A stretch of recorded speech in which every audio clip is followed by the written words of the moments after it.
Everyone, welcome back to my channel. మనకి ప్రముఖ యూనివర్సిటీలో జూనియర్ క్లర్క్ జాబ్స్ అనేది రిలీజ్ చేశారు. సో చాలా మంచి శాలరీ అనేది ఇస్తున్నారు. ఇవి permanent government jobs and also మనకి మంచి శాలరీతో పాటు గవర్నమెంట్ యొక్క బెనిఫిట్స్ కూడా ఉంటాయి. యూనివర్సిటీ యొక్క బెనిఫిట్స్ ఈఎస్ఐ, పిఎఫ్ ఇలాంటివన్నీ కూడా ప్రొవైడ్ చేస్తారు. అండ్ దీనికి ఇంటర్ కానీ డిగ్రీ కానీ క్వాలిఫికేషన్ ఉండే క్యాండిడేట్స్ ఉంటారు కదా, మేల్ అయినా ఫీమేల్ అయినా, ఇలాంటి వాళ్ళు ఎవరైనా సరే అప్లై అనేది చేసుకోవచ్చు. దీని యొక్క పూర్తి వివరాలు నేను ఈ వీడియోలో అయితే చెప్తాను. చివరి వరకు అనేది చూడండి. మీకు ఏమైనా డౌట్స్ ఉన్నా, అలాగే మీకు ఏ టైప్ ఆఫ్ జాబ్స్ కావాలన్నా సరే ఖచ్చితంగా కామెంట్ అనేది చేయండి. అలాగే మన టెలిగ్రామ్, వాట్సాప్ ఛానల్ లింక్స్ అనేది ఇస్తాను. మీకు ఇంట్రెస్ట్ ఉండేవాళ్ళు ఫాలో అవ్వండి. అందులో వెంటనే జాబ్ అప్డేట్స్ అన్నీ పోస్ట్ చేస్తుంటాం కాబట్టి మీకు యూస్ఫుల్గా ఉంటుందని అయితే చెప్తున్నాను. సో వెంటనే జాయిన్ అయిపోండి. ఇప్పుడైతే మనం వీడియోలోకి అయితే వెళ్ళిపోదాం. సో ఫస్ట్ వచ్చేసరికి ఇక్కడైతే చూసేయండి. ఇక్కడ మనకి బనారస్ హిందూ యూనివర్సిటీ అయితే ఇచ్చారు కదా. సో ఈ బనారస్ హిందూ యూనివర్సిటీకి వచ్చేసరికి ఏంటంటే ఇక్కడ మనకి ఇంపార్టెంట్ డేట్స్ అయితే ఇచ్చారు. సో ఇంపార్టెంట్ డేట్స్ ఏంటంటే last date for online submission of application form, application fee payment ఎప్పుడు ఏప్రిల్ 17 ఈవినింగ్ 5 o'clock వరకు కూడా అప్లై అనేది చేసుకోవచ్చు అంట. సో అది అలాగే last date for submission of download application of along with the enclosures ఉంటాయి కదా, అదైతే మనకి ఏప్రిల్ 22 వరకు అప్లై అనేది చేసుకోవచ్చు అంట. సో ఇవన్నీ మనకి టోటల్ అన్నీ కలుపుకుని ఏప్రిల్ 22. అలాగే ఇక్కడ నాన్ రిఫండబుల్ ఫీ పేమెంట్ కూడా ఇచ్చారు. సో ఇక్కడ నాన్ రిఫండబుల్ కాబట్టి మీకు ఇంట్రెస్ట్ ఉంటే అప్లై చేసుకోండి, లేకపోతే లేదు. వీళ్ళ యొక్క అఫీషియల్ వెబ్సైట్ లింక్ నేను కింద డిస్క్రిప్షన్లో ఇస్తాను.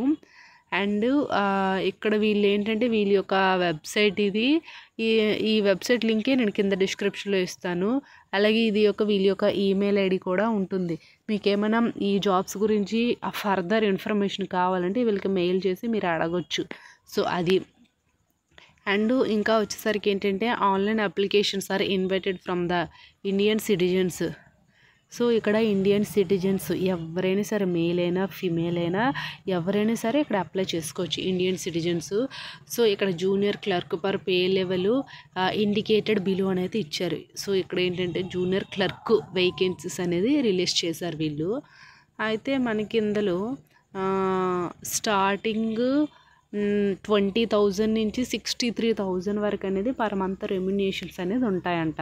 అంటే మనకి ఇక్కడ లెవెల్ 3 అంటే లెవెల్ 2లో అయితే వీళ్ళైతే ఇస్తున్నారు. పే లెవెల్ 2లో స్టార్టింగ్ 20K నుంచి 63K వరకు అనేది రెమ్యునేషన్స్ ఎవ్రీ మంత్ అనేది ఉంటుంది.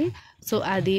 అండ్ ఇంకా చూసుకునేసరికి ఏంటంటే ఇక్కడ జూనియర్ క్లర్క్ ఉంది కదా, పోస్ట్ కోడ్, ఈ కోడ్ యూజ్ అవుతుంది అప్లై చేసేటప్పుడు. రిజిస్ట్రేషన్స్ కంప్లీట్ అయిపోయిన తర్వాత అప్లికేషన్ ఫామ్ అనేది మీరు ఆన్లైన్లో రిజిస్ట్రేషన్ చేసేటప్పుడు ఈ కోడ్ అడుగుతుంది, అప్పుడు ఫిల్ చేయాలి. సో అది. ఇక్కడ ఇవి గ్రూప్ సి పోస్టుల కింద వస్తాయి. అంటే అడ్మినిస్ట్రేటివ్ సెక్టార్ ఉంటుంది కదా. సో ఈ గ్రూప్ సి అడ్మినిస్ట్రేటివ్ సెక్టార్లో మీకు ఈ జూనియర్ క్లర్క్ పోస్టులు అనేది ఉంటాయి. అంటే group A, group B, group C పోస్టులు అంటారు కదా.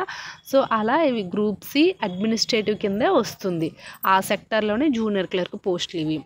అయితే ఇందులో మనకి ఒక్కొక్క రిజర్వేషన్స్ పరంగా డివైడ్ చేశారు. రిజర్వేషన్ అంటే ఎస్సీ, ఎస్టీ, ఓబీసీ ఉంటారు కదా, ఇలా డివైడ్ చేశారు వీళ్ళు అన్ని వేకెన్సీస్ కూడాను. ఫస్ట్ అన్రిజర్వ్డ్లో 80 ఉన్నాయి. సో మనకి ఇండియన్ సిటిజన్షిప్స్ కాబట్టి ఓన్లీ ఆ స్టేట్ వాళ్ళే, ఈ డిస్ట్రిక్ట్ వాళ్ళే అప్లై చేసుకోవాలని ఏం లేదు. ఏ స్టేట్ వాళ్ళైనా సరే మనకి ఇండియా వాళ్ళే అప్లై చేసుకోవాలి. అయితే మనకి ఇందులో అన్రిజర్వ్డ్ టోటల్ 80 వేకెన్సీ ఉంది. ఈడబ్ల్యూఎస్ వాళ్ళకి 20 వేకెన్సీ, ఎస్సీకి 28, ఎస్టీకి 13, ఓబీసీకి 50 అండ్ పీడబ్ల్యూ క్యాండిడేట్స్ 8. ఇలా చాలా ఎక్కువగానే రిలీజ్ చేశారు జూనియర్ క్లర్క్ పోస్టులు.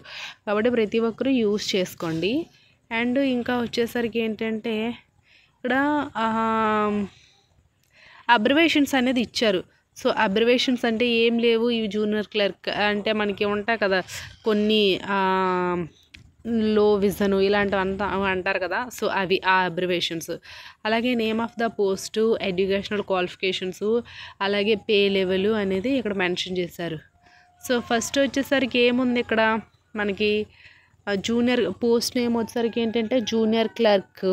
మనకి పే లెవెల్ అనేది పే లెవెల్ 2లో శాలరీ అనేది ఇస్తున్నారు. ఇక్కడ ఎడ్యుకేషనల్ క్వాలిఫికేషన్ వచ్చేసరికి second class graduation with at least 6 months of training on the use of computer office automation book keeping and word process from certified institute second class graduation with diploma computer recognised by act అనేది ఇచ్చారు. So ఇక్కడ మీరు second class graduation అనేది diploma చేసిన వాళ్ళైనా, inter చేసిన వాళ్ళైనా, degree చేసిన వాళ్ళైనా, బ్యాచిలర్ డిగ్రీ అయినా, ఇంజనీరింగ్ డిగ్రీ అయినా, డిప్లొమా వాళ్ళైనా, బేసిక్ కంప్యూటర్ నాలెడ్జ్ టైపింగ్ ఉండేవాళ్ళు ఈ జూనియర్ క్లర్క్ పోస్టులకు అనేది అప్లై అనేది చేసుకోవచ్చు. ఇది ఎడ్యుకేషనల్ క్వాలిఫికేషను. అండ్ ఇంకా ఈ ఎడ్యుకేషన్ ఉండేవాళ్ళు ఎవరైనా సరే అప్లై అనేది చేసుకోండి. మనకి weightage for 4% marks each year services అనేది ఇచ్చారు. రెండెడ్ by daily wages, contractual employees, university up to maximum. మనకి ఉంటారు కదా కొంతమంది ఆల్రెడీ అక్కడే వర్క్ చేసిన వాళ్ళు, అంటే ఆ సరౌండింగ్స్లో అంటే అలా ఆ టైప్ ఆఫ్ వర్క్ అనేది తెలిసిన వాళ్ళు, వాళ్ళకి సమ్ రిజర్వేషన్ అనేది ఉంటుందంట, 4% అంట. అండ్ నెక్స్ట్ 20% అనేది రిజర్వేషన్స్ కూడా ఇందులో ఉంటాయి కాబట్టి ప్రతి ఒక్కరూ అప్లై చేయండి. అండ్ ఇక్కడ జనరల్ కండిషన్స్ కూడా ఇచ్చారు. ఇక్కడైతే ఓన్లీ ఆన్లైన్లో మాత్రమే అప్లై చేయాలంట, నో అదర్ మోడ్ అనేది ఇచ్చారు. Application shall first registered on the recruitment assessment and మనకి cell on the BHU website అయితే ఇచ్చారు. After which they can fill up the prescribed electronic application form online అనేది ఇచ్చారు. అంటే ఫస్ట్ రిజిస్ట్రేషన్ చేసుకోవాలి, after login అయ్యి మీరు అప్లై అనేది చెయ్యాలి. సో అది. అండ్ మీకు ఇక్కడ ఏంటంటే డీటెయిల్డ్ పాస్పోర్ట్ సైజ్ ఫోటో అనేది అప్లోడ్ కూడా చేయాలి. కంప్లీట్ అప్లికేషన్ ఫామ్ అంటే ఇన్కంప్లీట్గా కొంతమంది కొన్ని అంటే అంటే కంప్లీట్ ఇన్ఫర్మేషన్ ఇవ్వరు. నార్మల్గా నేమ్ ఇచ్చి డేట్ ఆఫ్ బర్త్ మర్చిపోయారు అనుకోండి, అలాగే మీ యొక్క హాల్ టికెట్ అంటే 10th class mark list number ఒక నెంబర్ మర్చిపోయినా ఇంకా మీ సర్టిఫికేట్ అదే మీ యొక్క అప్లికేషన్ ఫామ్ అనేది రిజెక్ట్ అనేది చేస్తారు.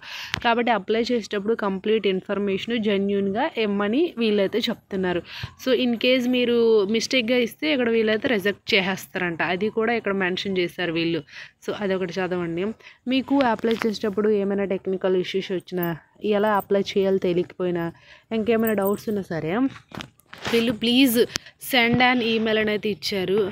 సో అంటే మీకు ఏ టెక్నికల్ ఇష్యూ వచ్చినా సరే వీళ్ళైతే మీరు అప్రోచ్ అనేది అవ్వచ్చంట.